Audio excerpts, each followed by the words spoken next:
আপোনালোকে নিশ্চয় মোৰ থাম্বনেইলটো দেখি গম পাইছে আজি আসাম কামাণ্ডো সাব ইন্সপেক্টৰ ওপৰত কথা পাতিম যেটো আপোনালোকৰ আসাম কামাণ্ডো প্ৰথমতে আপোনালোকৰ এক্সাম অনুষ্ঠিত হ'বনে আপোনালোকৰ ফিজিক্যাল অনুষ্ঠিত হ'ব আপোনালোকে নিশ্চয় গম পাইছে আসাম যেটো কামাণ্ডো ব্যাটালিয়ন সাব ইন্সপেক্টৰ প্ৰথমতে আপোনালোকৰ এবাৰ ফিজিক্যাল অনুষ্ঠিত হ'ব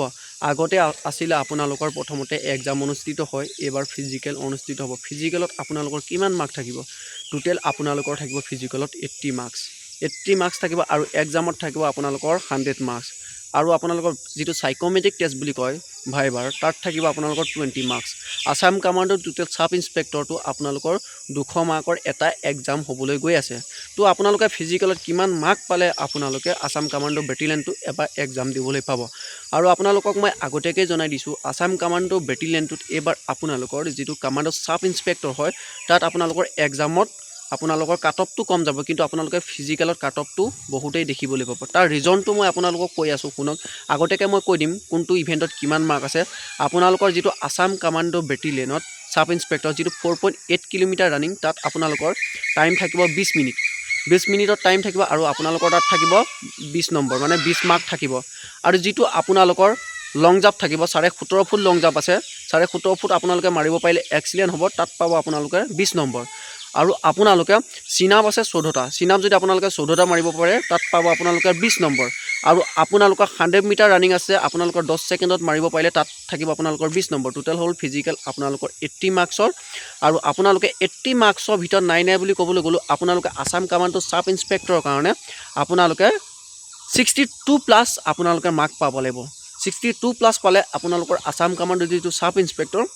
আপোনালোকৰ চাকৰিটো প্ৰায় কনফাৰ্মে হৈ গৈছে বুলি আপোনালোকে ক'ব পাৰে আৰু আপোনালোকে ধুনিয়াকৈ এক্সামত বহিবলৈ পাব আপোনালোকে এক্সামত কম স্কোৰ কৰিলো আপোনালোকে আসাম কামাণ্ডো সাব ইন্সপেক্টৰটো আপোনালোকে জবটো পাব এতিয়া বহুতে ক'ব দাদা কামাণ্ডো ফিজিক্যালত কিয় সাব ইন্সপেক্টৰটো কাটঅফটো বেছি যাব আৰু কিয় আপোনালোকৰ এক্সামত কাটঅফটো কম যাব তাৰ ৰিজনটো মই কৰিছো শুনক আগতে কামাণ্ডো যেটো সাব ইন্সপেক্টৰ হয় আপোনালোকৰ প্ৰথমতে হয় এক্সাম যেটো এপিএসসি লেভেলৰ আৰু ইউপিএসসি লেভেলৰ ল'ৰা ছোৱালী বিলাকে যেটো কয় এসআই কাৰণে এটি এক্সাম দিয়ে মানে কি আপোনালোকৰ টেষ্ট কৰিব যায় এটো জবটো কৰিব না যায় জাস্ট টেষ্ট কৰে এপিএসসি ইউপিএসসি কাৰণে কি পঢ়িছে এসআই এক্সামটো আপোনালোকৰ উজু হৈছে নে নাই তাৰ কাৰণে টেষ্ট কৰিব যায় টেষ্ট কৰিব যাওঁতে আপোনালোকৰ কাটঅফটো বহুত হাই লেভেলৰ হৈ গুছি যায় মানে এক্সামত তাৰ পিছত যিবিলাক আপোনালোকৰ এক্সামত যেতিয়া খাই হৈ যায় এটা এসআই কাৰণে আপোনালোকে নিশ্চয় জানে 5 কিলোমিটাৰ হয় হে 4.8 কিলোমিটাৰ হে ৰানিংটো পাস কৰিব নোৱাৰে আৰু অলৰেডি পাস কৰিব যেটা নোৱাৰে ভ্যাকেন্সি বিলাক ৰখি যায় এই ভ্যাকেন্সি বিলাক ৰখি যোৱা কাৰণে কি কৰিছে এবাৰ কামাণ্ডো সাব ইন্সপেক্টৰটো প্ৰথমতে আপোনালোকৰ এবাৰ ফিজিক্যাল ষ্টাৰ্ট হ'ব হেতু কাৰণে ফিজিক্যাল ষ্টাৰ্ট হোৱাৰ লগে লগে ফিজিক্যালত মিডিয়াম ল'ৰা ছোৱালীয়ে পাস কৰিব যেনেকৈ ধৰক আপোনাৰ মোৰ লিখা মিডিয়াম খাপৰ ল'ৰা ছোৱালীয়ে পাস কৰিব মিডিয়াম খাপৰ ল'ৰা ছোৱালীয়ে যেতিয়া পাস কৰিব কামাণ্ডো সাব ইন্সপেক্টৰটো আপোনালোকৰ কাটঅফটো হাই মাৰিব আমাৰ লিখা ল'ৰা ছোৱালীয়ে পাস কৰিলে যেতিয়া কাটঅফটো হাই মাৰিব আপোনালোকৰ সকলো কাষ্টৰে কৈছো মই 62 প্লাস যদি আপোনালোকে আনিব পাৰে আপোনালোকে সেফ জোনত আছে কোনো টেনচন নাইকিয়াকে থাকিব পাৰে তাৰ তলতো কাটঅফ যাব কিন্তু মই 62 মোৰ ফালৰ পৰা কৈছো পুৰা সেফ জোনত থাকিব তেতিয়া আপোনালোকৰ কোনো ধৰণে টেনচন নহব যিকোনো আপোনালোকৰ কাষ্টৰে হওক কোনো কথা নাই তাৰ পিছত আপোনালোকৰ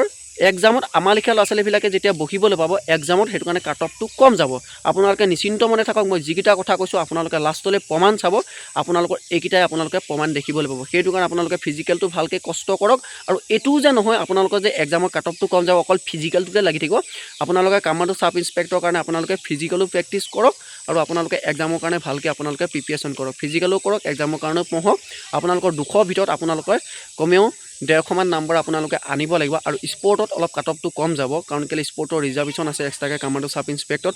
আৰু আপোনালোকে মোৰ ইউটিউব চেনেলটো যদি প্ৰথম পাইছে আৰু মোৰ ভিডিওখিনি চাই যদি আপোনালোকৰ হেল্পফুল হৈছে আপোনালোকে যিমান পাৰে ভিডিওটো শেয়াৰ কৰিব আৰু মোৰ চেনেলত যদি প্ৰথম পাইছে চেনেলটো সাবস্ক্ৰাইব কৰি ৰাখিব আৰু আপোনালোকক কি টপিকৰ ওপৰত ভিডিও বনাব লাগে মই নেক্সট আপোনালোকক কি টপিকটোৰ ওপৰতে ভিডিও বনাই দিম থ্যাংক ইউ সো মাচ অল এভৰিওয়ান মেম্বাৰশিপ ভিডিওটো যিমান পাৰে আপোনালোকে শেয়াৰ কৰি দিব